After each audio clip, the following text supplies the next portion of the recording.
Friends, आपका स्वागत है स्टडी ऑफ एजुकेशन सब्जेक्ट में।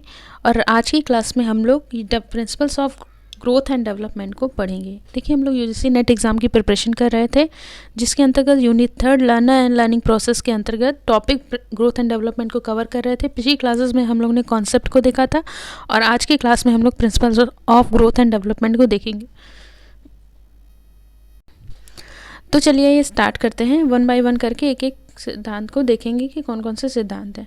तो देखिए, जो पहला सिद्धांत है वो है प्रिंसिपल्स ऑफ कंटिन्यूटी, यानी निरंतरता का सिद्धांत। देखिए, निरंतरता के सिद्धांत का तात्पर्य है कि जो वृद्धि और विकास की जो प्रक्रिया होती है वो निरंतर गति से चलती रहती है। ठीक है, कंटिन्यू चलती रहती है। ये कभी धीमी गति से चलती है तो कभी तेज गति से चलती है। वृद्धि और विकास की जो प्रक्रिया होती है, प्रक्रिया में समग्रता का अभाव नहीं होता है, यानी कि जो डेवलपमेंट है उसमें ग्रोथ क्या होता है, मतलब कि इसकी डेवलपमेंट के अंतर्गत ग्रोथ आता है। ठीक है, डेवलपमेंट की बात करेंगे तो ग्रोथ ऑटोमेटिक उसके अंतर्गत आता है।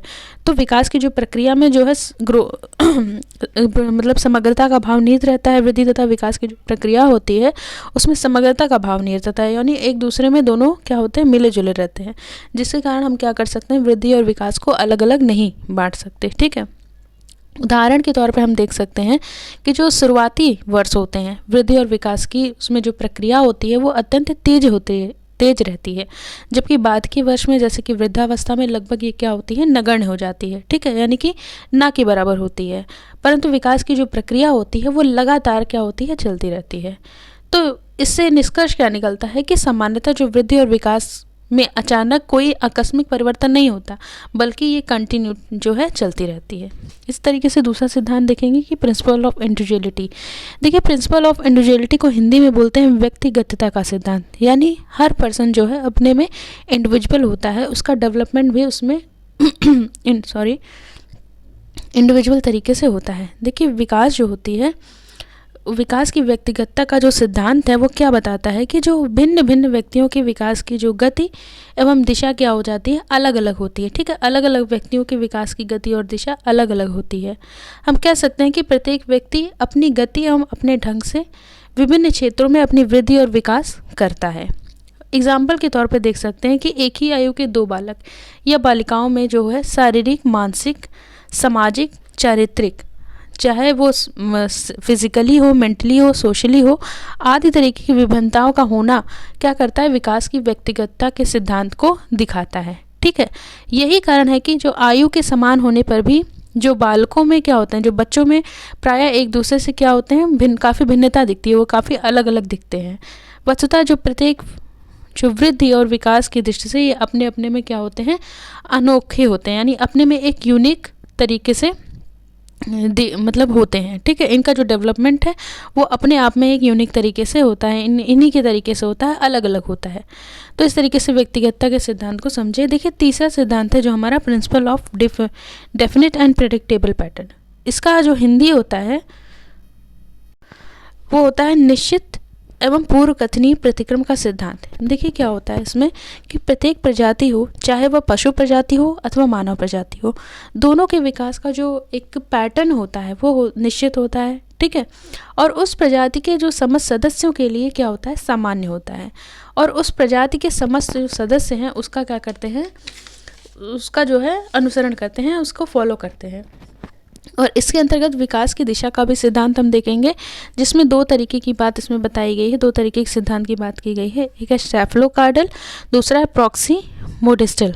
ठीक है, इसके अंतर्गत इसको सेफलोकार्डल में हेड टू फुट की तरह पैटर्न बताया गया है, और प्रॉक्सिमोडिस्टल को फ्रॉम नियर टू डिस्टेंस को के अंतर्गत इसके पैटर्न को दिखाया गया है। देखिए, ये जो दो टॉपिक है ये काफ़ी इंपॉर्टेंट है, पेपर में इससे बहुत क्वेश्चंस आते हैं। तो देखिए, जो सेफलोकार्डल है इसमें जो है क्या होता है कि जन्म के पूर्व जो है जो हमारा शारीरिक जन्म के पूर्व जीवन का मतलब होता है पेरेंटल लाइफ में जब शारीरिक वृद्धि जो होती है वो कैसी होती है हमारी, वो होती है हेड टू फुट, यानी सर से पैर की तरफ उसका जो डेवलपमेंट होता है वो होता है। ठीक है, इसको हम हिंदी में बोलते हैं मस्तकाधोमुखी क्रम। इसको हिंदी में बोलते हैं मस्तकाधोमुखी क्रम, ठीक है, इसको बोलते हैं मस्तकाधोमुखी क्रम। इसका अर्थ क्या होता है कि सबसे पहले अगर डेवलपमेंट की बात करें तो सबसे पहले किसी बच्चे का जो है मस्तिष्क यानी हेड रीजन डेवलप होता है। यानी सबसे पहले किसी बच्चे का क्या होता है, एक मिनट, देखिए सबसे पहले मान लीजिए कोई एक बच्चा है, हालांकि मेरी ड्राइंग बहुत बुरी है तो प्लीज़ आप लोग इस पर कोई भी कमेंट ना करें। देखिए ये है, ठीक है, तो ये सबसे पहले जो डेवलपमेंट होता है वो हेड का होता है, ठीक है। मस्तिष्क का सबसे पहले डेवलपमेंट होगा, इसका जो पैटर्न होगा सबसे पहले मस्तिष्क का डेवलपमेंट होगा, फिर हमारा धड़ क्षेत्र का डेवलपमेंट होगा और फिर सबसे अंत में जो है पैर क्षेत्र का डेवलपमेंट होगा। यानी जो डेवलपमेंट का पैटर्न होगा हेड टू फुट की तरफ होगा। इस तरीके से जो है जन्म के उपरांत भी शारीरिक विकास के में जो है यही क्रम बना रहता है, ठीक है। बालक क्या करता है, शरीर के ऊपरी अर्थात ऊपरी जो अंग होते हैं अर्थात जैसे सिर का नियंत्रण करना सबसे पहले सीखता है, फिर हाथों का नियंत्रण करना सीखता है और फिर धड़ का नियंत्रण करना सीखता है, ठीक है। और सबसे अंत में शरीर के निम्न भाग यानी पैरों का नियंत्रण करना सीखता है। तो इस तरीके से जो है मानसिक, सामाजिक, नैतिक आदि विभिन्न पक्षों में भी विकास की कुछ निश्चित प्रतिक्रम को देखा जाता है, ठीक है। तो इसी प्रकार से एक सिद्धांत और है जो कि हम लोगों ने दूसरा सिद्धांत पढ़ा था, प्रॉक्सिमोडिस्टल का सिद्धांत, ठीक है। इसमें क्या बताया गया कि इसमें जो डेवलपमेंट होता है वो निकट से दूर की ओर होता है, यानी कि पास से दूर की ओर जो क्रम को क्या करते हैं, हम अनुसरण करते हैं, क्रम को फॉलो करते हैं। इसमें क्या होता है कि पहले जो डेवलपमेंट होता है, ठीक है, पहले जो हमारा डेवलपमेंट होता है जो शरीर के केंद्र का डेवलपमेंट होता है, ठीक है, केंद्र में जो स्थित अंगों की रचना व नियंत्रण होता है।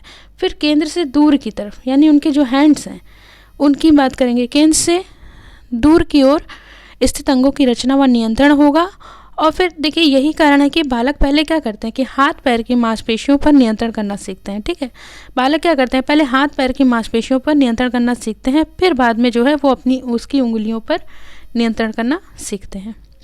तो इस तरीके से पहले पास की चीज़ों का डेवलपमेंट होगा, फिर दूर की चीज़ों का, ठीक है। तो इसी सिद्धांत को इन्होंने बोला फ्रॉम नियर टू डिस्टेंस यानी प्रॉक्सिमोडिस्टल।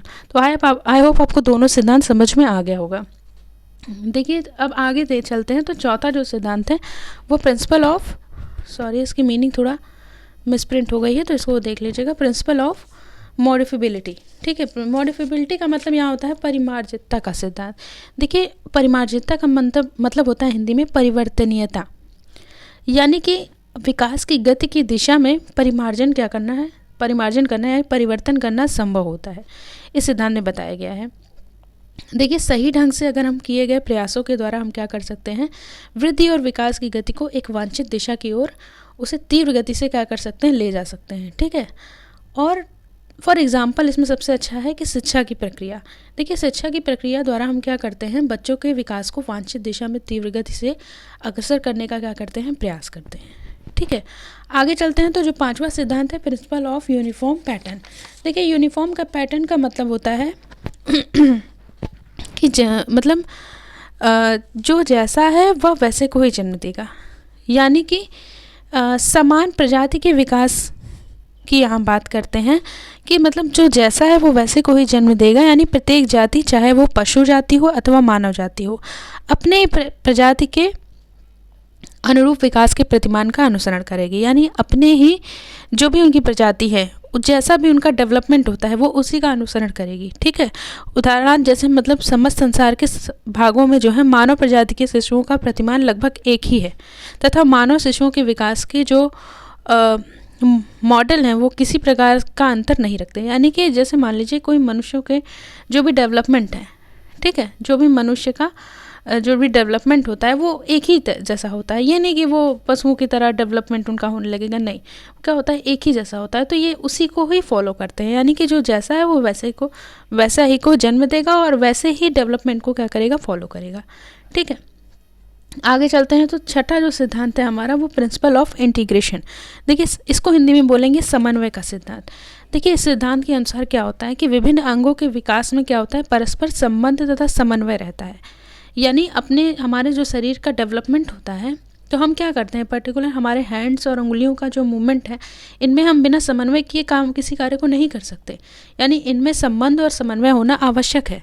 बालक क्या करते हैं, बालक पहले जो है संपूर्ण अंगों का और फिर उस अंगों के विभिन्न भागों को चलाना सीखते हैं और उसके बाद क्या करते हैं, समस्त भागों के समन्वय स्थापित करना सीख जाते हैं।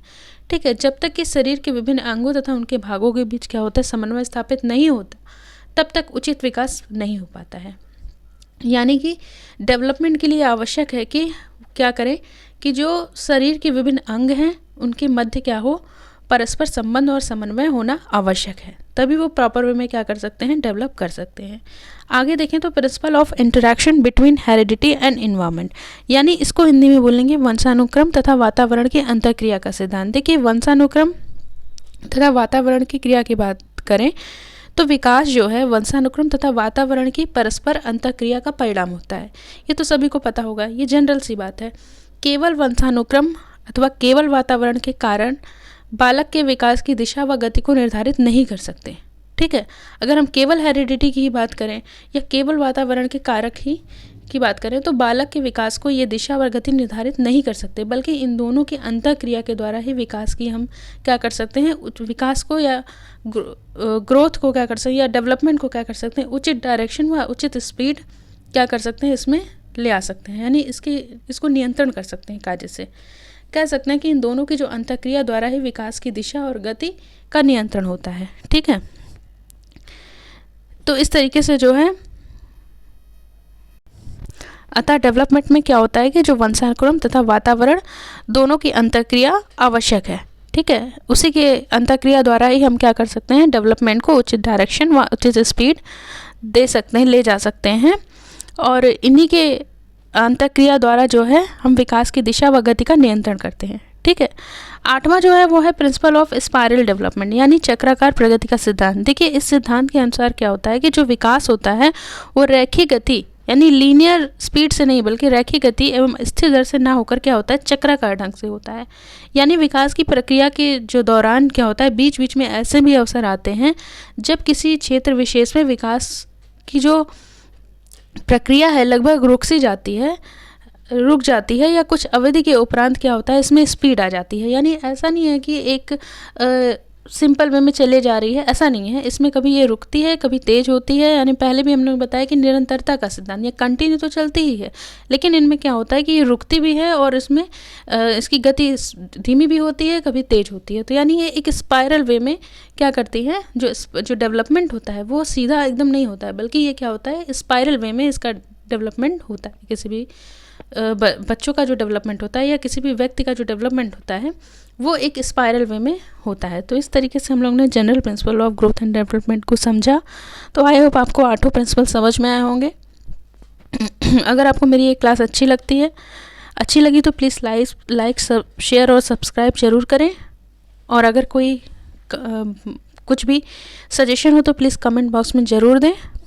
आई होप आपको ये क्लास अच्छी लगेगी। मिलते हैं अगली वीडियो में। Thank you friends.